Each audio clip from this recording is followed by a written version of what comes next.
Lain-laing sektor ug matang sa panginabuhian apektado sa oil price hike. Sama nining mga bangkero sa Marigondon, Dakbayan sa Lapu-Lapu. Mitiyabaw sa kataas sa presyo sa gasolina. Panghinaot nila nga unta, malakip usab sa mahatagan ug ayuda sa gobyerno. Siluan mayroon din sa report.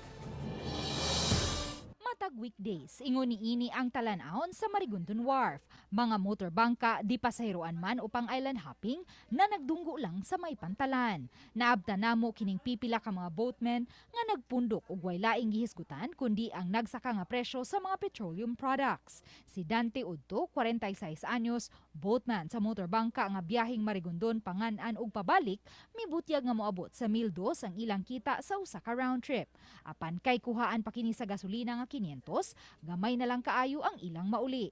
Ginagmay na lang gid ang kuan mo sobra. Ay usahay sobra lang 300, 400. Nakataas na ng 500 ma'am kung di ka maailanan. Boatman usab ang 45 anyos nga si Jay Pugoy. Kinsa mo dawat usab ug island hopping matag weekend. Apan daway makita sa iyang extra income tungod sa kamahal sa presyo sa gasolina, ilabi na sa isla, itandi sa mainland. Mahal gid dito tag 82, amo lang ginang giagwanta. 82 ang litro.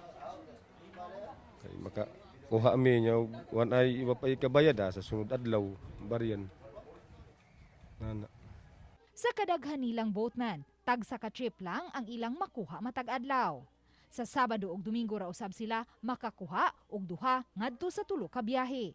Ning pagluag na karon sa quarantine restrictions, malaumon unta ang mga boatmen nga inanay nang makabalik ang ilang panginabuhian nga gipaluka pa sa pandemya. Apan karon, laing suliran na usab ang ilang gisagubang. Kayo magbugsay po kadugay man maabot. Layo-layo mabud.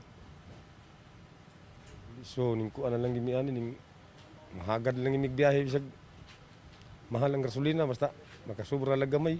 Busa nang hinaot sila nga malakip unta sila sa mahatagan ug ayuda sa gobyerno. Uban ni Marlon Melgazo, Luan Merondina, Balitang Bisda.